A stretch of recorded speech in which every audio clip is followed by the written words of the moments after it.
segunda teoría. La clase es de abdomen.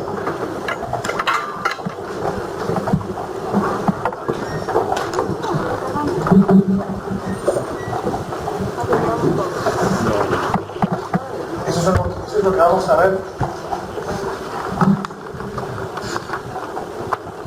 Porque toma mucha agua.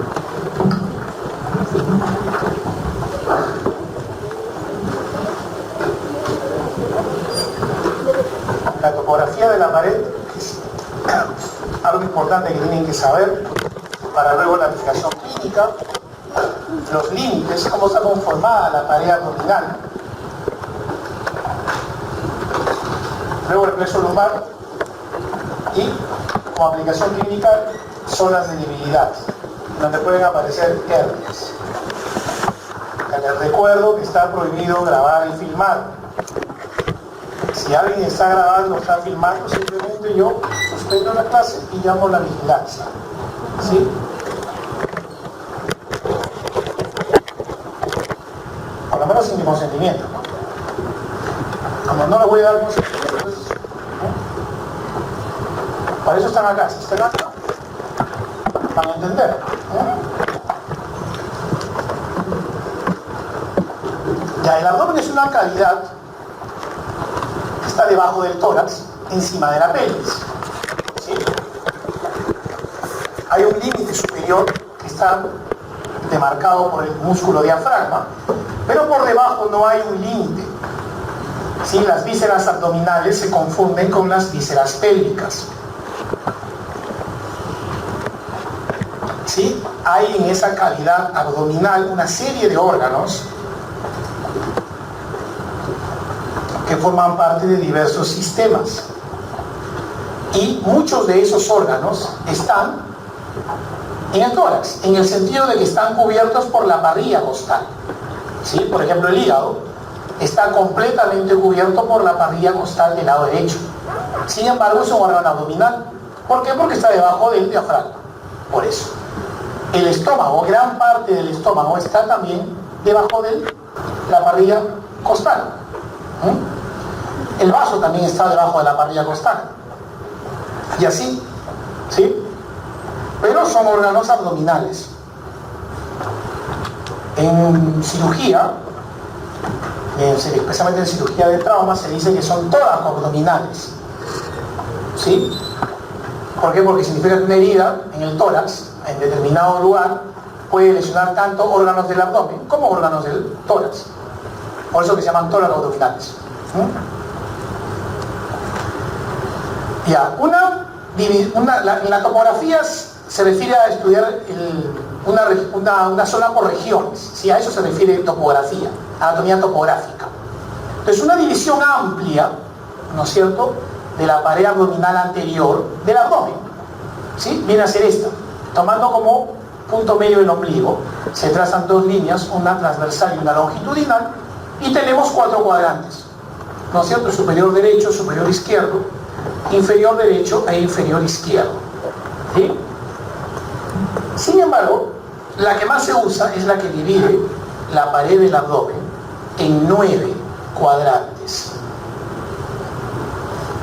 ¿Sí? Los reparos anatómicos a tener en cuenta son el ombligo, esto que ya conocemos que se llama espina ilíaca antero-superior. Aquí arriba tenemos el reborde costal. El reborde costal está formado por el 7º cartílago costal, al que se le unen el cartílago costal de la 8ª, 9ª y 10ª costilla. ¿Sí? Eso se llama reborde costal. ¿Sí? Esos 3 reparos, ¿sí?, son visibles y palpables.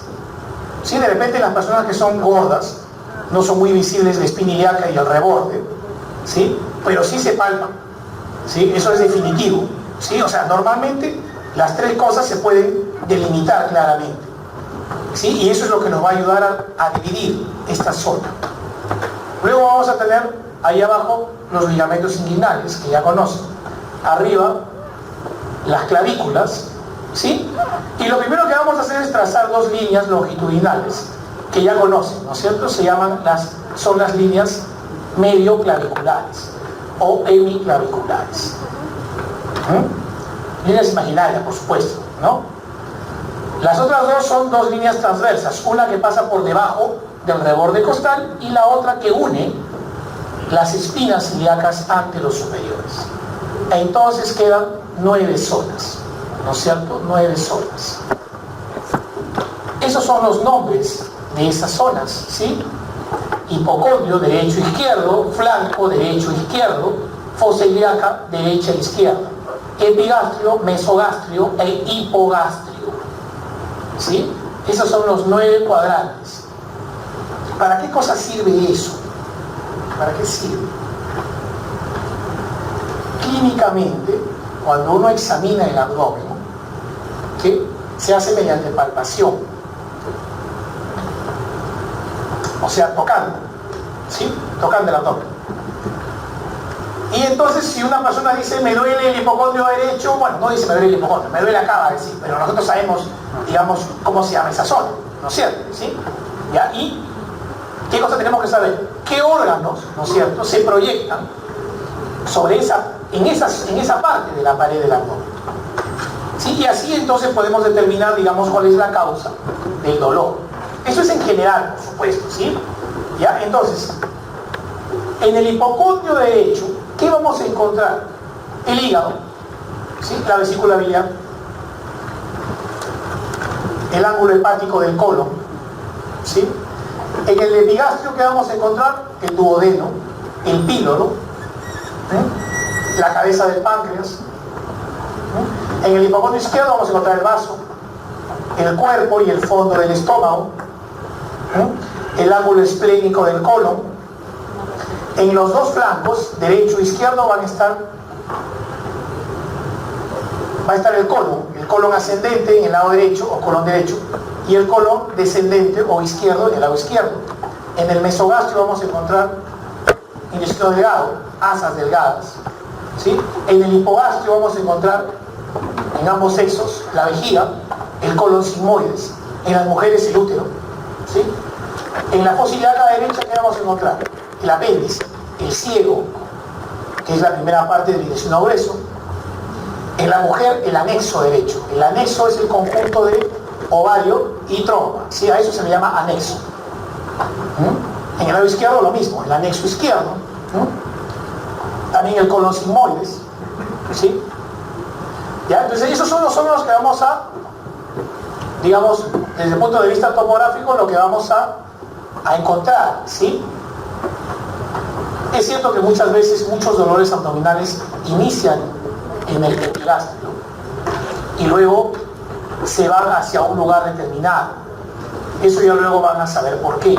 Porque se refiere el dolor al plexo solar o plexo celíaco, que es un plexo nervioso que está en el epigastrio, o sea, la proyección es en el epigastrio, ¿sí? Por eso, como de ahí parte la inervación vegetativa para todos los órganos del abdomen. Por eso es que el dolor a veces inicialmente se refiere hacia el epigastrio, ¿sí? Ya, vamos a ver ahora topográficamente qué puntos dolorosos hay. Hay muchos. He puesto solamente 4, los más importantes. No son los más importantes, sino, digamos, a manera de referencia, porque son cosas comunes. ¿Sí? La apendicitis es una cosa frecuente, al igual que la colecistitis. Ya, el primer punto es este punto de McBurney, ¿sí? Ese punto se encuentra en la unión, ¿no es cierto?, del tercio medio con el tercio externo de una línea que vamos a trazar del ombligo hacia la espina ilíaca antero superior del lado derecho, ¿sí? Así se llama, punto de McBurney. ¿Y para qué cosa se describió? ¿Por qué McBurney, ¿sí?, describió ese punto? Porque ese punto es doloroso en las apendicitis agudas, ¿sí? Por eso, ¿sí? ¿Ya? Entonces, cuando uno dice McBurney positivo, significa que hay dolor en la fosa ilíaca derecha, ¿sí? Cuando es un paciente varón, digamos que mucha duda no hay de que sea apendicitis. Cuando es una paciente mujer, y más si es joven, ¿no es cierto?, el diagnóstico es mucho más difícil, ¿sí? ¿Por qué? Porque también puede ser algo ginecológico. Inclusive la ruptura del folículo que ocurre en la mitad del ciclo puede ocasionar un dolor muy similar en la apendicitis. Y entonces eso nos opera, obviamente, la apendicitis sí. Y entonces el diagnóstico ahí es un poco más complicado. Pero bueno, ese es otro tema. La cosa es que entonces se describe el punto de McBurney. Otro punto que describimos es el punto de Morris, también descrito para apendicitis. En este caso, ¿cómo es que ubicamos ese punto? Una línea que une ambas espinas ilíacas anterosuperiores y una línea longitudinal que es la N clavicular, la intersección, ¿no es cierto? Ese es el punto de Morris. El punto de Lanz está más medial, ¿sí?, que el punto de Morris, también descrito en apendicitis. Antiguamente los autores le ponían nombre propio a sus hallazgos, con un intento de pasar a la posteridad, y de hecho algunos sí pasaron a la posteridad. En este caso, este punto es la línea que une ambas espinas ilíacas anterosuperiores dividida en 3 tercios, ¿sí? El tercio medio con el tercio derecho, ese es el punto de Lanz. El otro punto es el punto de Murphy, ¿sí? Una línea que pasa por el ombligo, ¿sí? Y luego de ahí la línea media también, y una línea oblicua que sale, ¿no es cierto?, hacia la axila derecha. En el momento en que esa línea se intersecta con el reborde costal del lado derecho, ese es el punto de Murphy. Y es positivo en las colicistitis agudas, ¿sí? Porque ahí se proyecta el fondo de la vesícula biliar. Antes que me olvide, acá en el epigastrio también, ¿sí?, vamos a encontrar, además de lo que ya mencioné, duodeno, píloro, ¿sí?, también el hígado, hay parte del hígado ahí, y también están las vías biliares, ¿sí?, la vía biliar principal. Y ahora sí vamos a ver la pared abdominal. Ya, los límites ahí están, ¿sí? Hay uno anterior. El abdomen es, digamos, como un cilindro aplanado, ¿ya? Pero eso pues es muy variable, ¿sí?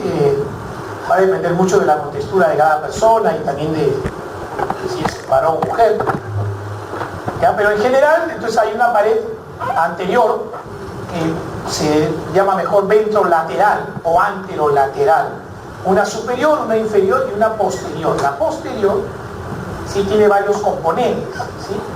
La dorsolumbar, la ventrolumbar medial y la ventrolumbar lateral.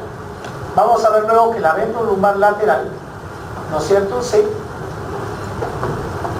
es casi, digamos, lo mismo que mencionaba para el ventrolateral, ¿sí? Porque como es la parte lateral del abdomen, como es un cilindro, no es un cuadrado el abdomen, ¿no es cierto? Entonces, parte de los límites de esa pared tienen que ver también con la pared ventrolateral. Ya, los planos de disección de la pared anterior son esos, ¿sí? La piel, tejido celular subcutáneo, con 2 fascias que ya conocen, ¿sí?, Camper y Scarpa. En esa fascia vamos a encontrar tejido celular subcutáneo de grasa en cantidad variable, también hay vasos sanguíneos, ¿sí?, venas, nervios superficiales. Luego viene el plano muscular, ¿sí?, con una estructura que se llama vaina de los rectos. Luego vamos a tener la fascia transversalis, ¿sí? Luego el tejido preperitoneal, el peritoneo, que es parte de otra clase, y la cavidad peritoneal, o sea, ya los órganos en sí, ¿sí? Ya, la pared anterior, ¿sí? La pared anterior está formada por músculos, ¿sí? A los lados vamos a tener los músculos, los 3 músculos anchos del abdomen, el oblicuo externo, el oblicuo interno y el transverso, ¿sí? Y en la parte media, a cada lado de la línea media, vamos a tener 2 músculos longitudinales que se llaman rectos anteriores o rectos del abdomen, ¿sí? Dense cuenta de esto, ¿sí? Miren que hay una parte blanca y una parte de color rojo, ¿sí? Este músculo que está acá es uno solo, y es el oblicuo externo. ¿Sí? Los músculos anchos del abdomen están formados por una parte, tienen una parte carnosa, una parte que es fibra muscular, y una parte que solamente es fascia, nada más. Generalmente, mientras más se acerca a la línea media, los músculos van a ser fascia. ¿Sí? Por eso que ahí se ven de color blanco. Y efectivamente, cuando uno opera, y cuando se ve en la disección, se ve de color blanco. Porque no es músculo, o sea, uno no va a encontrar fibra muscular. Lo que va a encontrar solamente son fascias, nada más.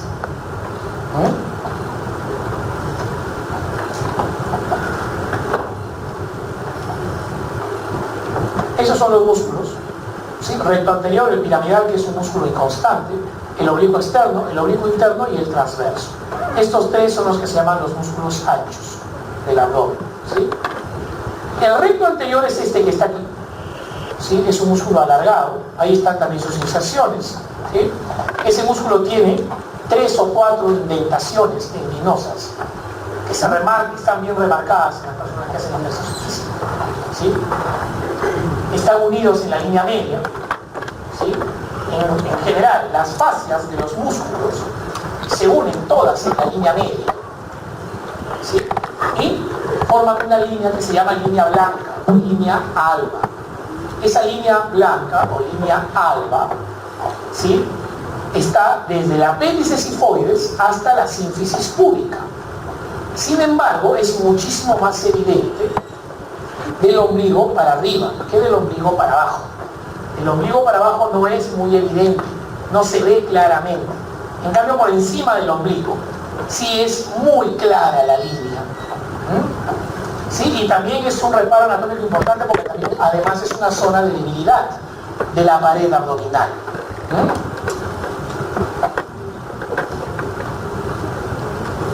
Por debajo de ese músculo vamos a tener al piramidal, que es un músculo pequeñito. Ahí están también sus inserciones. Sí puede faltar. No es un músculo constante. Luego tenemos el oblicuo externo. ¿Sí? Ese es el músculo más anterior de los tres músculos anchos. ¿Sí? Ahí están sus inserciones. Ese músculo, oblicuo mayor u oblicuo externo, que es el más anterior de los tres, ¿sí? Nace, como dice ahí, de la cara externa de las 8 últimas costillas, y sus inserciones distales son en el pubis, ¿sí? En la cresta ilíaca, como dice ahí, ¿no es cierto? Bueno, ahí en el labio externo, y en la espina ilíaca ante lo superior. Y ese músculo, fibras de ese músculo, vamos a ver luego, son las que forman lo que se conoce como ligamento inguinal.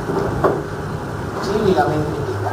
O sea, el ligamento inguinal es una dependencia, entonces, del oblicuo mayor. Depende del oblicuo mayor. ¿Sí? Este músculo tiene 3 tipos de fibras. ¿Sí? Superiores, medias e inferiores. Las superiores, ¿sí?, se insertan en la quinta, sexta, séptima y octava costilla y no llegan al pubis estas fibras, sino que solamente se quedan en la línea media, formando lo que se conoce como vaina de los rectos, que vamos a mencionar luego. Sí, vaina de los rectos es una estructura muscular que vamos a mencionar después. Entonces las fibras superiores, como se verá, no llegan aquí al pubis. El pubis está acá, no llegan allí. Las que sí llegan allí son las fibras medias. Estas fibras medias sí llegan al pubis. Inclusive, por medio de sus fascículos, como vamos a decir luego, forman una estructura que se llaman pilares, ¿sí?, que vamos a referir después. Y las fibras más inferiores, que son estas de aquí, ¿sí?, se insertan fundamentalmente, son casi rectas. Estas son, como se pueden ver, oblicuas. ¿Sí? El oblicuo externo es un músculo que tiene, sus fibras tienen dirección de arriba abajo y de afuera hacia adentro. ¿Sí? Las fibras miran la sínfisis del pubis. ¿Sí? O sea, son así. ¿Sí? El oblicuo externo es así. Estas fibras, las inferiores, son casi rectas y son las que se insertan en la cresta ilíaca, ¿sí?, en el labio externo, y no llegan tampoco aquí al pubis. Ese es un resumen de lo que acabo de decir. Esta línea que está aquí es lo que va a remarcar el término de la parte carnosa del músculo y el inicio de la parte fibrosa, de la parte facial del músculo. ¿Sí? El músculo es el mismo, sino que simplemente tiene una parte carnosa y una parte facial. ¿Sí? Ya, ahora vamos a ver esto. ¿Sí? Las fibras medias que mencioné antes, al insertarse aquí en el pubis, tienen un comportamiento que vamos a decir ahora. ¿Sí? Hay tres tipos de fascículos: un fascículo superior, un fascículo medio y un fascículo inferior. El fascículo superior se inserta en la espina ilíaca anterosuperior y de allí, ¿no es cierto?, se va luego a insertar en la cresta pectínea. Ya saben qué cosa es cresta pectínea, ¿no es cierto? ¿Sí? Y si no, tienen que repasarlo, ¿no? Se va a insertar en la cresta pectínea del otro lado. O sea, el derecho se va a insertar en la cresta pectínea del lado izquierdo. O sea que va a cruzar la línea media, ¿no es cierto? ¿Sí? Va a cruzar la línea media. Y va a formar lo que se conoce como pilar posterior. ¿Sí? Así se llama, pilar posterior. O sea, el oblicuo externo se inserta en el pubis mediante tres pilares. Un pilar posterior que está formado por las fibras, por los fascículos superiores, y dos pilares, externo e interno, o medial y lateral, que se insertan en el mismo lado, en la sínfisis del pubis y en la espina del pubis, que son dependencia del fascículo medio, como se ve aquí, lo que está en azul. ¿Sí? Entonces, el oblicuo externo se inserta en el pubis mediante tres pilares. ¿Sí? Pilar interno y externo, que se insertan en el pubis del mismo lado, y el pilar posterior, que se inserta en el otro lado. ¿Sí? O sea, en el lado contralateral. Cruza la línea media y se va a insertar en el otro lado. Ahora, este entrecruzamiento, porque se supone que se cruza con el del otro lado, ¿no es cierto? ¿Sí? Ocurre delante del músculo recto anterior, ¿sí? Eso ocurre por delante del músculo recto. ¿Sí? Los rectos están acá atrás, ¿no es cierto o no? Sí, uno a cada lado, pero están cubiertos por la fascia. Por eso que no se ven. Están en un estuche, que vamos a decir luego, que se llama vaina de los rectos. Y el fascículo inferior, aquí en color negro, está remarcado. ¿Por qué? Porque ese es el fascículo que va a formar finalmente lo que se llama ligamento inguinal. ¿Sí? Entonces el ligamento inguinal, ¿sí?, es una dependencia del oblicuo externo. ¿Sí? Está formado por la fascia del oblicuo externo. ¿Sí? Ya la definición anatómica del ligamento es estructura de tejido conectivo que une dos superficies óseas. ¿Sí? ¿Ya? Esa es la definición del ligamento. Es diferente a tendón.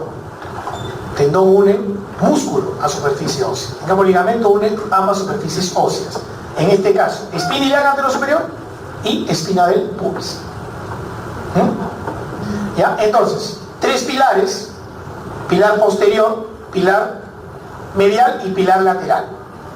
En esta siguiente diapositiva, en más detalle, vemos ahí los pilares. Hay una línea blanca, ¿sí?, en la línea media, que es la línea alba, ¿sí?, que dijimos que debajo del ombligo no era tan evidente como por arriba. Acá está este pilar posterior que cruza la línea media, ¿ven?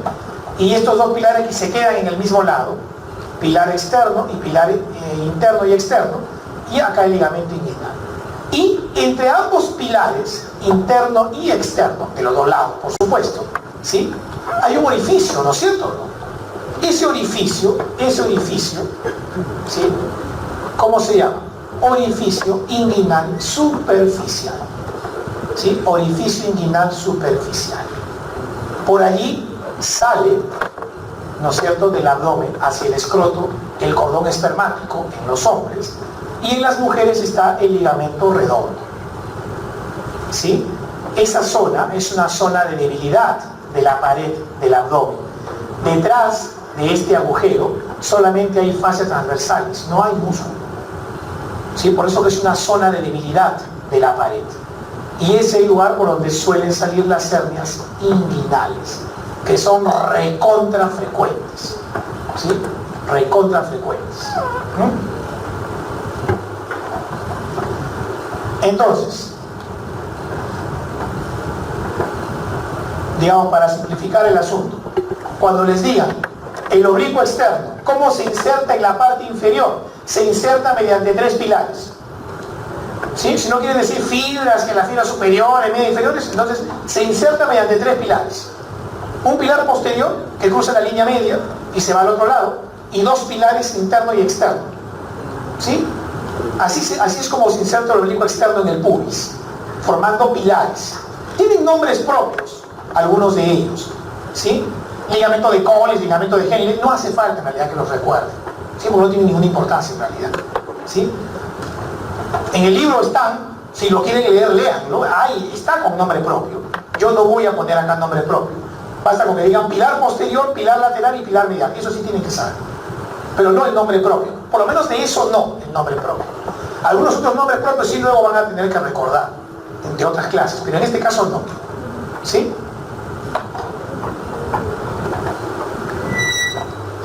Ahora vamos a ver el otro músculo, el que está por detrás del oblicuo externo, el más profundo, ¿no? Más profundo que el oblicuo externo es el oblicuo interno.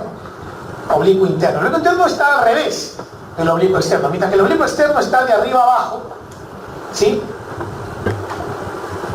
De arriba abajo y está de afuera hacia adentro. El oblicuo interno está al revés, ¿sí? Va de abajo hacia arriba y de afuera hacia adentro. ¿Sí? O sea, las fibras miran hacia el esternón. ¿Sí? O sea, son así las fibras. Mientras que el oblicuo externo, sus fibras son así, las del oblicuo interno son así. ¿Sí?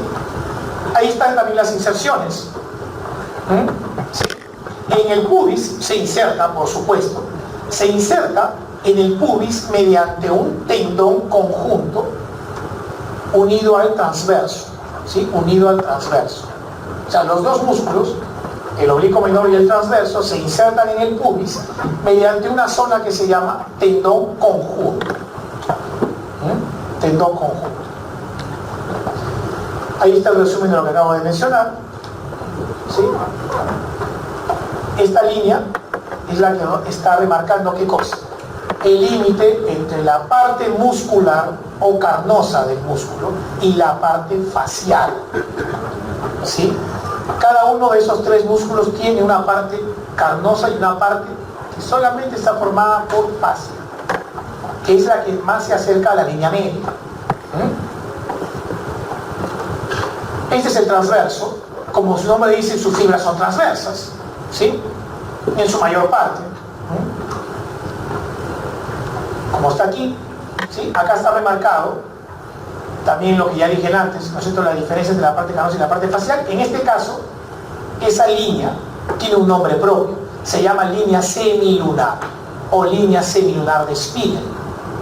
También es de recordar siempre porque es una zona de debilidad de la pared. ¿Sí? Lo recordamos más los cirujanos, ¿sí?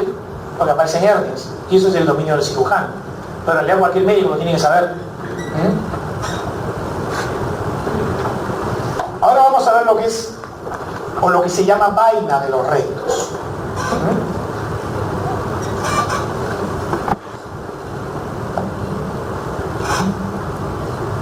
Esos son los músculos rectos y acá están los músculos anchos del abdomen. Esos músculos anchos del abdomen le forman a los músculos rectos una vaina. Se llama vaina de los músculos rectos. ¿Sí? Esa vaina está formada de una manera distinta, sea que estemos hablando de la parte superior o de la parte inferior. Si trazamos una línea, esto que está acá en negro vendría a ser la línea alba o línea blanca, que ya mencionamos cómo se forma, ¿sí? Y vamos a dividirla en 3/3, ¿sí? La vaina de los rectos es diferente, sea que estemos hablando de los 2/3 superiores o del tercio inferior. En los 2/3 superiores, si hacemos un corte transversal a ese nivel, la vaina de los rectos está formada de esa manera.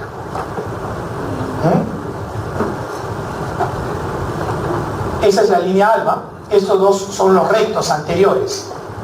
El oblicuo externo, ¿sí? Acá está en negro, igualito que acá, ¿sí? ¿Sí? Las dos fascias del oblicuo externo pasan por arriba, pasan por delante de los músculos rectos, ¿sí? La fascia del oblicuo interno se divide, ¿no es cierto?, en dos hojas y le forma una vaina a los músculos rectos. Las fibras del transverso, la fascia del transverso, las dos hojas pasan por detrás, ¿no es cierto?, ¿sí?, como se ve aquí en amarillo, y luego tenemos las fascias transversales, ¿sí? Y luego tenemos el tejido periperitoneal, como dijimos al principio, en lo que se refería a las, ¿cómo se llaman?, los planos de disección. Ya, eso es lo que ocurre en el tercio superior y en el tercio medio. Pero en el tercio inferior es distinto, es diferente. ¿Sí?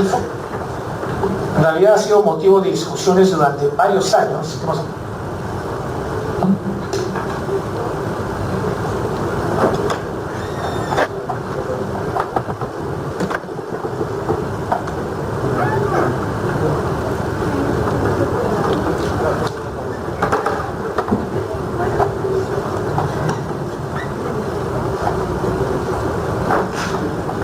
¿Por qué toma agua, hermano? No lo... Discusión durante muchos años entre los anatomistas, ¿no? Porque había un grupo que defendía de que debajo, ¿sí?, en esta zona, seguía siendo igual, sino que simplemente la fascia del oblicuo menor era mucho más delgada. Pero había muchos que defendían, especialmente los franceses, ¿no?, que defendían de que sí seguía pasando el oblicuo interno por detrás. Ahora ya se sabe que no es así, ¿sí?, y que las 6 fascias, ¿sí?, pasan por delante del recto anterior, y que lo único que queda por detrás es la fascia transversalis, o sea, la fascia del oblicuo interno, que se dividía en dos, ¿no es cierto?, ¿sí?, y el transverso que pasaba por detrás, ya en ese tercio inferior pasa por delante, ¿sí? La zona de transición entre que pasan y no pasan se ve por la cara posterior y tiene un nombre propio. Ahí sí ese nombre se lo van a acordar. Se llama arco de Douglas, ¿sí?, o arcada de Douglas. Y también es un lugar, es un reparo anatómico importante en anatomía quirúrgica. Arco de Douglas. Entonces, eso también se pregunta siempre, ¿sí?, en los pacientes se pregunta fija. ¿Cómo se forma la vaina de los rectos entonces en los 2/3 superiores de la línea alba? ¿Sí? Las dos fascias del oblicuo externo pasan por delante, las del oblicuo interno se dividen para formar una vaina a los músculos, las dos del transverso pasan por detrás y luego viene la fascia transversales. En el tercio inferior, las 6 fascias pasan por delante del músculo recto y solamente queda por detrás la fascia transversalis, nada más. Volvemos a esto para remarcarles, ¿no es cierto?, que entre estas dos está la diferencia fundamental, ¿sí? ¿Sí? Que la vaina, o mejor dicho, la hoja posterior del oblicuo interno, cerca del pubis, no pasa por detrás, sino pasa por delante. Pasa por delante. La zona de transición se llama arco de Douglas o arcada de Douglas, ¿sí? A ese nivel es que está el arco de Douglas. Y tiene convexidad superior, concavidad inferior, ¿sí? Repito que eso no se ve por la cara anterior, se ve por la cara posterior. A ver, para explicar este esquema no encontré otro mejor. Solamente voy a remarcar esta línea verde, ¿sí? Esta línea verde lo que está marcando es el lugar, ¿sí?, de la pared anterior en donde las fibras del transverso dejan de ser fibra muscular, parte carnosa, y convertirse en fascia. ¿Sí? Dijimos que ¿cómo se llamaba eso? Línea semilunar o semilunar de Spiegel. Lo remarco porque es una zona de debilidad de la pared. Esa zona corresponde, ¿no?, al borde lateral de los músculos rectos del abdomen. Al borde lateral. Sí se corresponde con esa zona. Y ahí es donde aparecen las hernias de Spiegel. Así se llaman, ¿sí? Hernias de Spiegel. También está remarcado aquí en negro, ¿sí?, el lugar en donde la parte carnosa del oblicuo externo deja de ser carnosa y se hace fascia, ¿sí? Igual pasa con la del oblicuo interno, ¿sí?, que está acá en amarillo. Y en rojo, lo que está remarcado, ¿sí?, es el borde externo de los músculos rectos, ¿sí? Entonces, línea semilunar de Spiegel. La pared superior está formada por el diafragma, músculo que ya conocen, ¿no es cierto? ¿Sí? Ese diafragma tiene una parte media que se llama centrofrénico, que es parte tendinosa, ¿no es cierto? El músculo tiene orificios, hiatos, ¿sí?, por donde pasan elementos vasculares, el esófago. Se inserta, tiene una parte external, una parte costal, lateral y una parte lumbar. Se inserta en la columna lumbar mediante los pilares de inserción, ¿sí? El derecho llega más abajo, llega hasta L3, en cambio el pilar izquierdo llega solamente hasta L1, a veces hasta L2. Entre ambos hay un hiato, que es el hiato aórtico, ¿sí?, el hiato aórtico, que le da pasaje a la arteria aorta. Ese es el límite entre aorta torácica y aorta abdominal, ¿sí? También por ese mismo hiato van a descender, ¿qué cosa? Los nervios esplácnicos, ¿sí? También van a descender la cadena simpática torácica, también la vena ácidos mayor y la vena ácidos menor. Este de acá es el hiato de la vena cava inferior y este es el hiato, ¿no es cierto?, del esófago, el hiato esofágico. Esta es la parte sifoidea, ¿sí? Acá está remarcado una zona a ambos lados del apéndice sifoides, ¿sí? Acá dice área de la hernia paraesternal. El diafragma, en sus clases de embriología les van a decir, digamos que separa una cavidad celómica, así se llama, que termina formando la cavidad torácica de la cavidad abdominal, pero a veces el diafragma no se une completamente, ¿sí? O sea, falta un pedazo de diafragma, digamos, congénitamente. Eso da lugar a ¿qué cosa? A hernias diafragmáticas. Hernias diafragmáticas, ¿sí?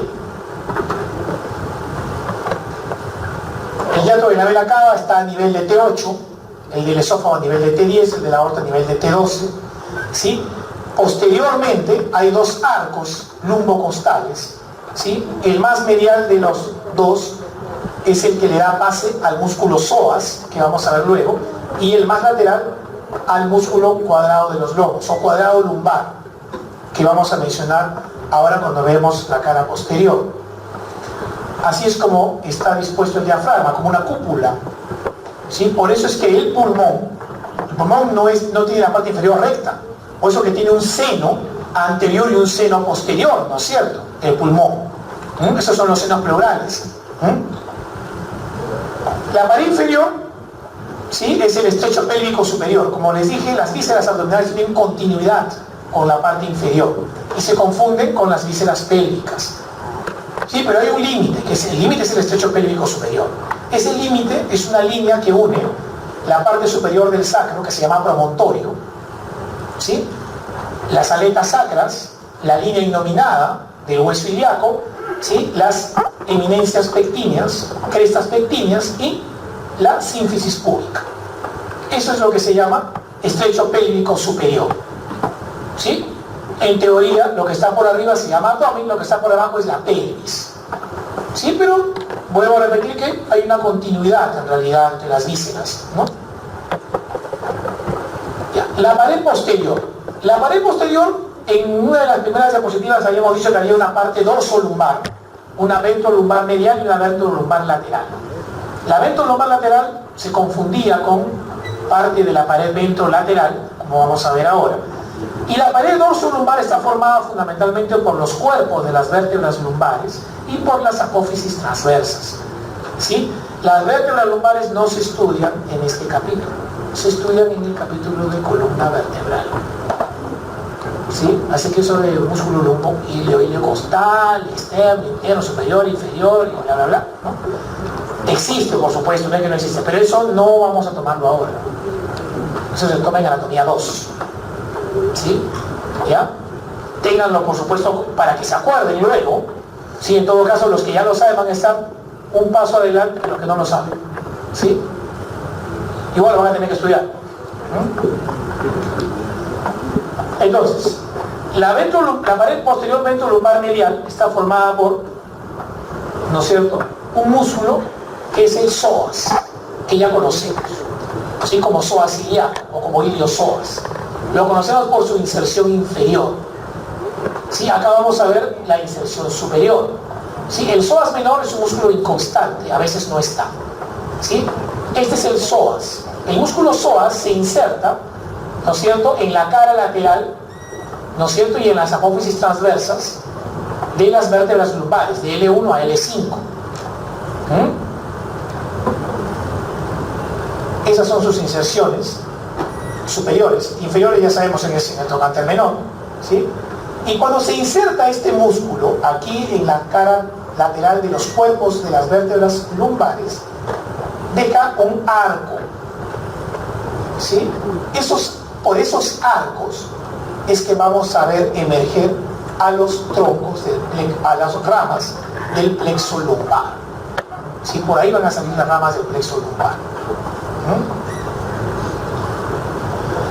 La pared ventrolumbar lateral tiene 4 planos musculares. El primer plano muscular, el más superficial, está formado por el dorsal ancho, que también ya conocen, ¿no es cierto?, y el oblicuo externo, que también ya lo vimos, dispuestos de esa manera, o sea, vistos por lo que sería la cara, ¿no es cierto?, la pared ventrolateral, que sería,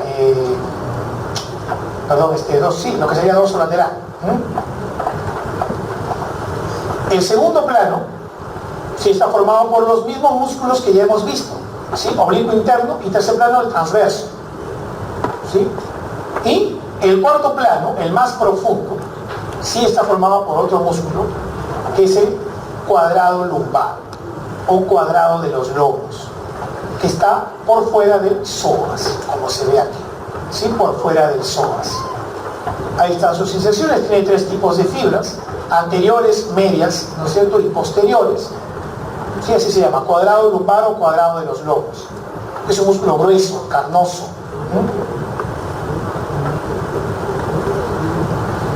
Plexo lumbar. El plexo lumbar, ¿sí?, como todo plexo nervioso, ¿sí?, de este tipo, está formado por las ramas anteriores de los nervios raquídeos, en este caso de T12, L1, L2, L3, L4 y L5. ¿Sí? De esta manera. Así es como se ha formado. Es la conformación, digamos, más frecuente. Todo esto que está aquí está entre el psoas, ¿no es cierto? ¿Sí? Está entre el psoas. O dijimos que salía del psoas, ¿no es cierto? ¿Sí? Ese plexo tiene ramas colaterales y ramas terminales. Algunas de esas ramas ya las hemos estudiado. ¿Sí? Hay una división anterior y posterior de fibras. ¿Sí? Esta división anterior a veces no es muy evidente, puede ser que no esté. Lo que sí está son las otras ramas. Acá el nervio T12, que es el nervio subcostal, ¿no es cierto?, forma parte del plexo porque, como ven, le envía una rama a L1. Pero este nervio subcostal, el nervio intercostal doceavo, no es una rama del plexo lumbar. El 12º nervio intercostal es simplemente el 12º nervio intercostal, nada más. ¿Sí? ¿Ya? Forma parte del plexo, ya dije por qué, pero no es, el 12 no es una rama colateral, digamos, del plexo. Las ramas colaterales son las que están aquí. ¿sí? El hilo hipogástrico, el hilo inguinal, el cutáneo femoral lateral, el génito femoral. Esas 4 ramas, esas sí son ramas colaterales. ¿Sí? Los hemos visto, algunos de ellos nos estoy inervando, dando sensibilidad a la parte anterior y medial del muslo, ¿no es cierto? Y también parte lateral del muslo, la parte superior, ¿no es cierto? ¿Sí? Y las ramas terminales son el femoral y el obturador. El hilo hipogástrico y el hilo inguinal, que son estos dos de acá, pasan, como se ve, por delante del, ¿cómo se llama este músculo? Cuadrado lumbar, ¿no es cierto? Y descienden, ¿no es cierto? Bordean la cresta ilíaca, ¿sí? Llegan hasta la espina ilíaca antero superior, y de allí uno se va, ¿no es cierto?, bien hacia el conducto inguinal, y el otro se va, ¿no es cierto?, transverso hacia la línea media, hacia el hipogástrico. Por eso que uno se llama hilio hipogástrico y el otro se llama hilio inguinal, ¿sí?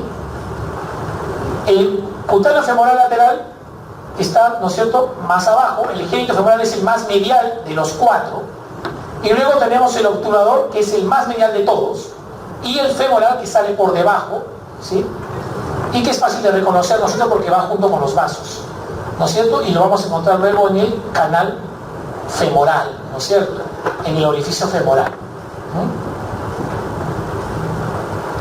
Ya, vasos y nervios de la pared. En la pared ventrolateral vamos a tener,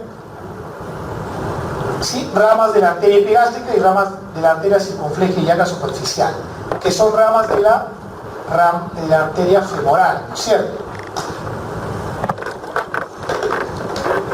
Una cosa que van a recordar es que la arteria epigástrica inferior, ¿sí?,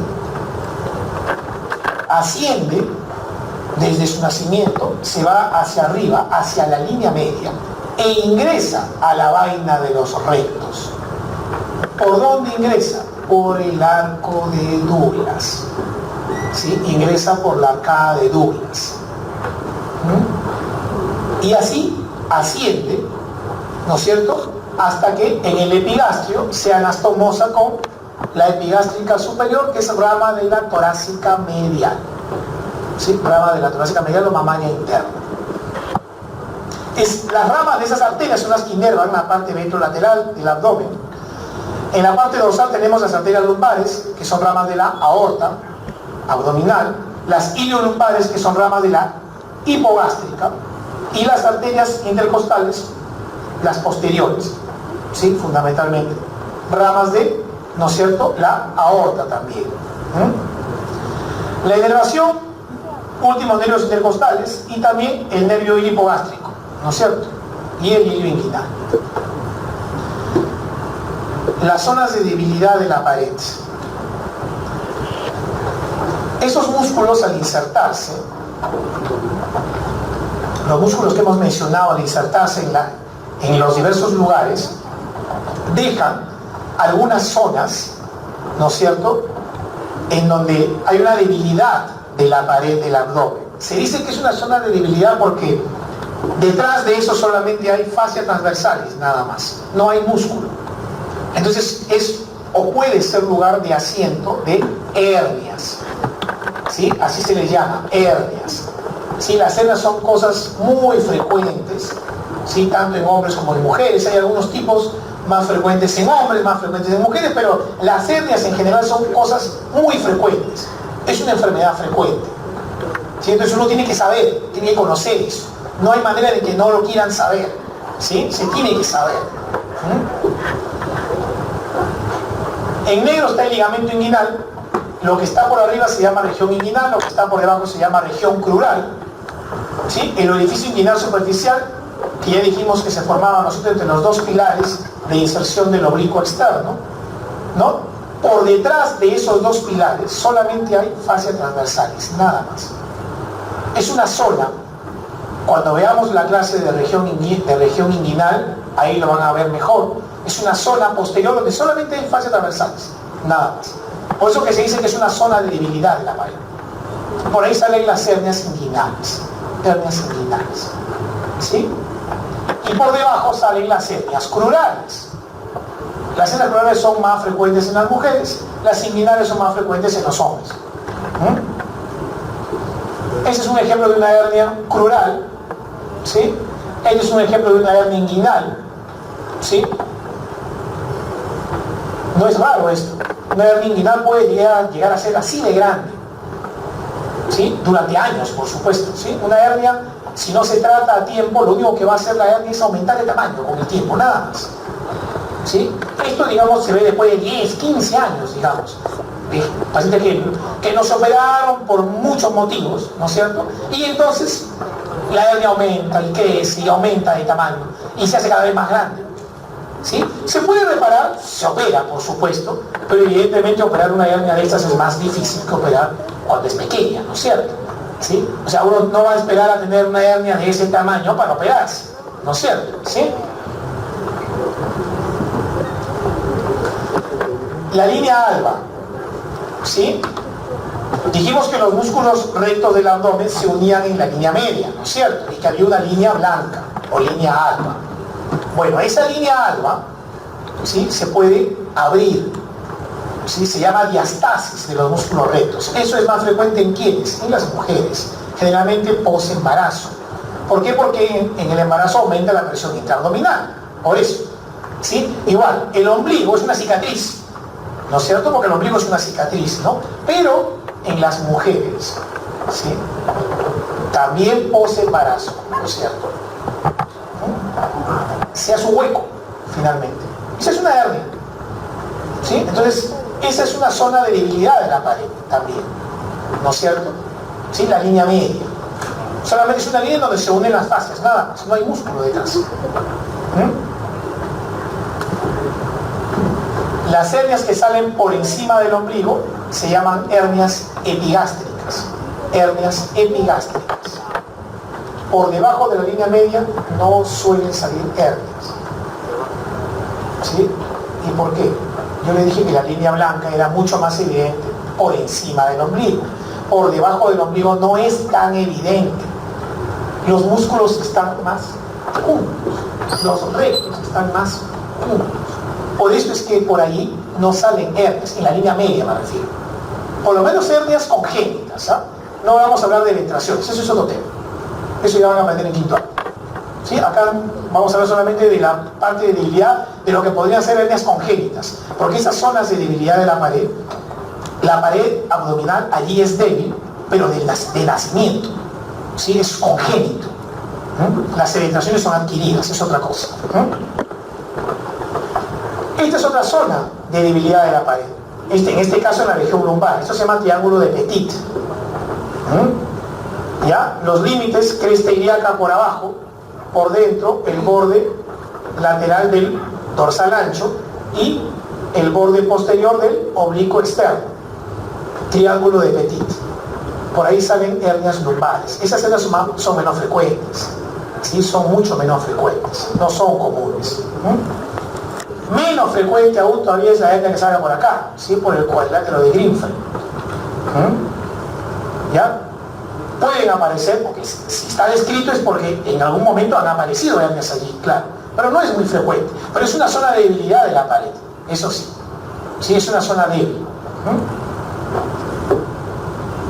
La línea semilunar, que ya también lo mencioné, ¿sí?, ya que era, digamos, el límite entre las fibras carnosas y las fibras faciales del transverso, ¿no es cierto? ¿Sí? Que al llegar a la línea media, ¿no es cierto?, formaban una línea semilunar, se llama línea semilunar de Spiegel, asiento de las llamadas hernias de Spiegel, ¿no? Hernias de Spiegel se llaman, ¿no? Bueno, chicos, eso es todo. Gracias.